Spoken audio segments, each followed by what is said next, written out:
আমাদের সকলের পরিচিত শিয়াল কাঁটা একটি কাঁটাযুক্ত পপি জাতীয় উদ্ভিদ, যা মেক্সিকো থেকে বাকি বিশ্বের একটি আগাছা হিসাবে ছড়িয়ে পড়েছে।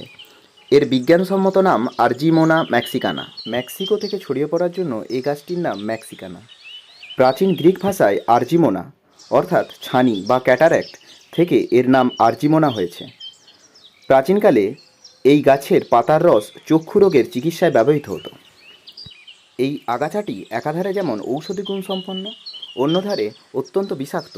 যেহেতু এটি পপি জাতীয় উদ্ভিদ, তাই এর বীজগুলি অনেকটা সর্ষের বীজের মতো। অনেক অসাধু ব্যবসায়ীরা সর্ষের সাথে এই বীজটিকে মিশিয়ে ব্যবসার কাজে লাগান।